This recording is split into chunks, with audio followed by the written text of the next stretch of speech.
Let me see.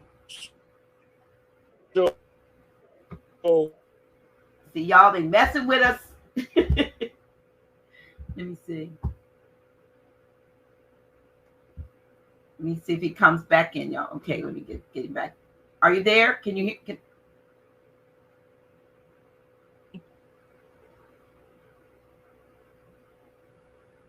Say something? Can you hear me now? Now I hear you. Yes. Okay. Yeah. All right. So can you repeat that last thing? Yeah, I was saying after the lady said that the second time, I went and talked to my mother on a visit. She had came up that following weekend. And I said, Mama, the strangest thing happened to me. And I told her the story of the first lady. And I said, then last week this lady came in here, or earlier this week the lady came in and said, and I told her the story of the second lady. And my mama said, that's the Lord talking to you, baby. You need to listen. She said, but you're going to hear it from somewhere else. Just pay attention. So I'm on the yard and I'm talking to a brother who was a recovering addict and alcoholic. And didn't nobody used to sit and talk with him because he was a recovering addict and an alcoholic. Can you hear me, Dr. G? Yes. Okay. Because you froze on my end. That's why I had to ask you. Oh, okay. So we was sitting there talking. And he said, man, I be trying to tell these young guys around here, man, all this time they got on their hands, they want to play basketball. They want to chase boys. They want to get high in the joint. And they need to be in there getting some knowledge with these free books they got. And they got law books. They got history books, whatever you want to learn. Then they got an interlibrary loan where you can get any book you need to get. I don't know why they don't just go and get their PhD and stop playing. Three, the third time. Yeah, so that's called 3 master knots, right? The third one came in off of a male father line who was consumed by vices, right? So it's a vice lord knock. So it's a big mama on the father line giving me a confirmation that the big mama message that came off the mother line that was confirmed by my mother was accurate. I didn't know that when it happened. I put that together years later. Because I'm always reflecting on my life and how to be a better person, I keep going over these lessons that I'm learning. Some of the strangest stuff that happened to me is I would go check a book out in the library, and the book would be so old it don't have an ISBN number, just the title and the author. And I'll write the title and the author down, read the book, take the book back, go back because I might have wanted to review something else a month later, and the book not there. So then I go ask the librarian, and he said, we never had that book, and here's not in our records.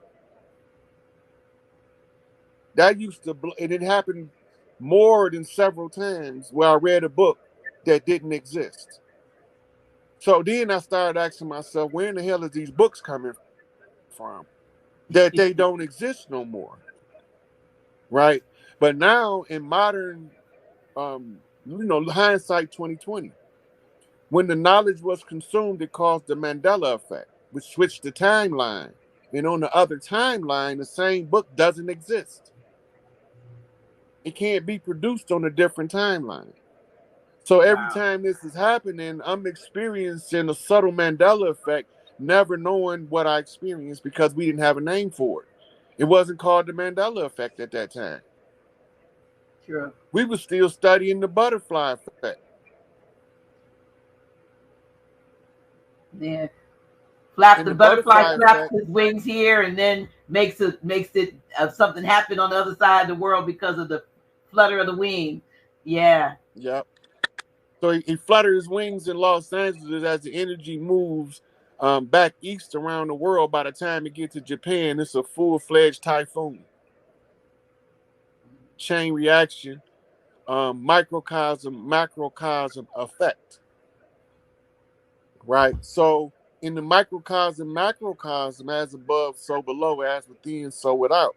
If you want to use universal law to affect change in the world, you apply them to the self as the microcosm, And the reaction takes place in the macrocosm of the external world.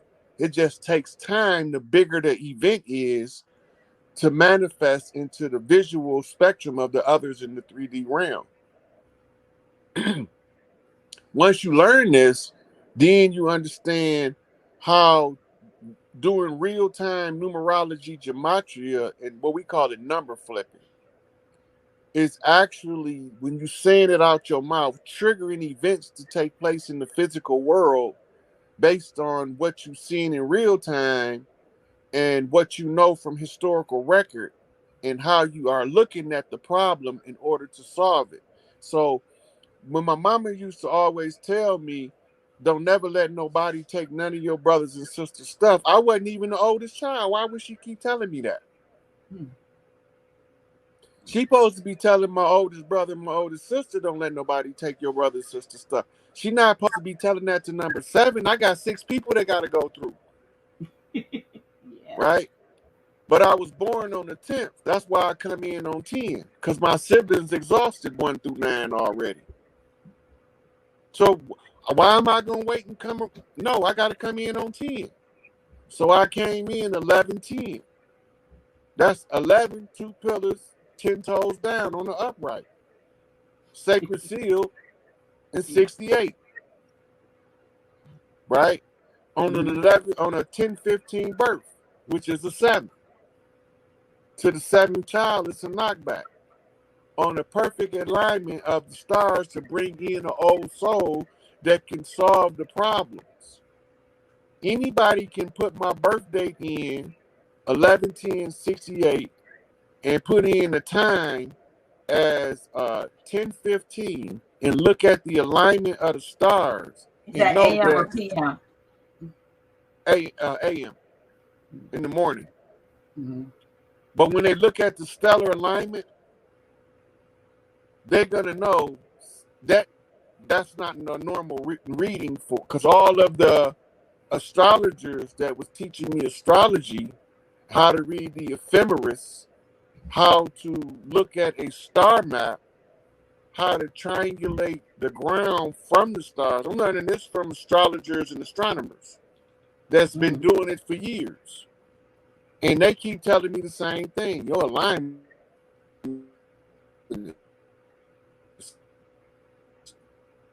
You froze up again. Let me see. Can you hear me? Yeah, well, now I hear you. You get froze for a moment, and so you said they keep telling you about this, so I know where I stopped at. But these people keep telling me that my alignment is not normal. Right? The only thing that's missing from the calculation is the coordinates to Cook County Hospital by longitude and latitude. And then when I'm the only male child living from that batch of sons that was born. And then what my mama went through giving me birth, they tried to murder my mama in the hospital by giving her the wrong blood that was infected with hepatitis. Right? So when my mother finally passed, it was from it was post transplant, post liver transplant, right? And because now I can remember almost everything that went on when I was born in the delivery room. I can remember the conversations that the doctors was having on the other side of the room, but I can't tell that to regular people because it totally sounds fucking insane. Well, we not regular people, so you can tell us. but most people don't remember being born, so they believe nobody can remember. I remember swimming and doing flips in my mama's stomach. Wait a minute. For some reason you're breaking up. I think I think 2 or 3 years old. Listen, I don't know if it's my side or your side, but the sound is breaking up. I think you said you remember swimming and then in your mind. Yeah, I remember swimming in my mama's womb doing flips off her stomach. What? I remember like being in utero in amniotic fluid doing backflips using my mother's in your uterus as a springboard. I believe And I remember hearing my mama telling my daddy, this is going to be a little badass boy here. He monkey flipping all up and down in my stomach. I can't tell nobody that. That's insanity to the regular people. Well, you know, for a lot of people, Brother Rod, though, I used to say this even when I was still preaching, that there's a scripture that talks about, before I formed you in your mother's womb, I knew you, and I ordained you a prophet to the nations. And I think it was Jeremiah, and I always told that was just a prototype for everybody who was, before they were formed, they were known and they had an assignment that they were supposed to fill. I said, but once you make that decision and say, look, okay, I'm ready, and I'm gonna go down, that man, that woman come together, that spark, then I'm gonna inhabit that body that's formed from that. Then I said, you float around for maybe 9 months, because I've had preemies, but 9 months in the amniotic fluid, which I would call amnesia juice. I said, and while you in the amnesia juice, you forget what your assignment is, and so your so-called life. That's how I discovered how to erase our memory. Right. So your life is one of trying to remember. He said, when you come into your kingdom, remember me, reconnect me to my purpose, to myself. And was it you who said that the lights they throw in your face are like the white that the men in black do? Right. Now, Lion's Gate. Right. And so coming through the Lion's Gate, we talking about 8-8. So we talking about the seated queen. 8-8 is seated queen. 80 is an open queen seat. 880 is an open empress seat. 888 is the empress seated. So when we looking at the events that's taking place and the timing of events that's occurring, converging, we are at the close of the Aquarian of the Piscean age, the opening of the Aquarian age. We in the Jubilee year 2022, which cancels all contracts. Then also, this is the third year in what we call the redemption process of the organic people from the land to reclaim their birthrights and restore the land. Now, we've seen the Pope make a Canadian visit, and he had to be publicly put on notice to his face that his rule is over with, because we operate from a higher standard of law, and no longer can the daughters of the land be compelled to operate under the foreign jurisdiction, because the superior law has been activated. And she put him on notice that the matriarchs across the land has stationed the chiefs. They already put the chiefs on notice to cleanse the land. And what that means is that it is our job to reestablish government, which takes us to Noble Drew Ali immediately. Because one of the things that he say in the oral statements and prophecy, for those who don't understand Noble Drew Ali won't understand what he's talking about. But he said that he would leave these people in power long enough for us, the organic people of the land, to learn how to run government. So when he declared that we was Moorish nationals, there was an agenda attached to it, a legal maneuver to navigate a contract. Now, Ty's been telling us for years how to navigate this contract so we not victimized by it. And he's been reiterating the same thing. These people is a de facto corporate entity acting in a legal capacity as if they are the de jure or the rightful owners and lawmakers of the land. They are not. So who are these people? Where the hell did they come from? Right? And who do they represent? So when I trace back, another thing Noble Drew Ali said is, I need for you to get a good Moorish education. Moorish education is not restricted to Moorish science doctrine, nor the dogmas attached. The doctrine of Moorish science traces all the way back to Rome. And we understood that, and we've seen different things transpire over the course of time, but most of us don't watch what we call the long game. right? So we in a 6,000 year lunar cycle of the 4 cycles in the age, right? So it's a 24,000 year galactic clock. And it is the 2 lunar cycles, moon cycles, and there's 2 sun cycles, and they each separate one from the other. They alternate like fan blades. Now, the reference in understanding the time is Charles Mosley Bay's Clock of Destiny. Because if you don't understand the Clock of Destiny, then it doesn't make sense the alignments of the stellar arrangements nor their effect on Earth. So then that takes us to the metaphysics of Moorish science, which takes us to C. Freeman Eel, who thoroughly broke down the Masonic secrets behind Moorish science and the Moorish science that was withheld in the Masonic secrets, right? So along comes Hakeem Bey to explain to us the tribal connection between the ones we call the righteous Moors, which will by default expose the ones that we call the dirty Moors. We call them dirty Moors because they pretend to be with us, but their allegiance is to some other entity not from Earth.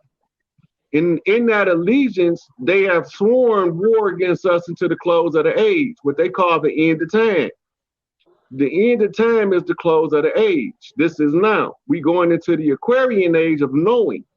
That means that the secrets now have to be exposed to the public in a fashion that the public can assimilate who it is doing the dirt, where they at, and how to get rid of the motherfuckers. So they came in as Spanish conquistadors with Christopher Columbus, but they preceded him and they sent scout ships over here 100 years prior to Columbus. References, they came before Columbus, edited by Ivan Van Sertima. So once they got over here, the elders who left the tradition in the South America specifically, said, we didn't see any ships. Now that's blatantly sticks out to me as an open secret because we were a seafaring people who sent Algonquins to fight in the Iberian Peninsula against these same motherfuckers and aided them in ridding the land of these same rogue elements that was using adrenochrome, bloodletting rituals from Babylonian blood magic. They was using Babylonian money magic, and they were using Babylonian sex magic as the tools of conquest in order to subjugate a people. They turned the boys into effeminates, metrosexuals, in order to make them not resistant to the rule of a foreign entity, and they not as apt to protect the women if they are not divine masculine, right? So now in comes the Masonic Lodge under Prince Hall, the Blue Lodge on the father line. We understand what Prince Hall and Absalom Jones was doing when they were digging up the Masonic secrets as a apprentice under a under a York Rite Masonic Lodge, who wouldn't give him a charter. So he went to England and got a charter from the Scottish Rite in order to institute his knowledge of the York Rite over here. So he had to go to the other lodge, what they call the Great Grand Lodge in England, and get the charter, right? Well, that was not a charter from us. It wasn't until Malachi York went to Cairo, Egypt, to the original adepts to recover the Masonic charter from Cairo directly, which bypassed all European organizations that was infiltrated. In the process of doing this, he uncovered a sacred record that he called the Sacred Record of the United Nubian Nation of Moors. And in there, he goes into lectures in the ancient mystic order of Melchizedek, in the ancient Egyptian order, and in the Sufi order of the Green Light, as to explaining that these people came over here to usurp us, to undermine us and to replace us. They gave us the Bible because the Bible is their contract. but it's a spiritual contract and a conjure book and a grimoire, and it's also a riddle. So you have to decode the Bible in order to unlock the code of the Christ secret. So we talking 33 BC, 33 AD is the time frame. It's a 66-year time frame to find 122 degrees on Mount Calvary in order to get to the exact date in September in which the so-called crucifixion supposed to took place, as opposed to what we call Easter, which is the ceremonial worship of the mother as Ashtar or Ishtar, the great mother, who is the guardian of children, right? So then the rabbit being the patriarchal symbol of a virile male, right? So the rabbit was a man the whole time. And the rabbit had the gun, but he ain't know what to do with it, right? So he got sacked by the wolf. So the wolf caught the rabbit, took the gun, and then the hawk had to come recover the rabbit from the wolf.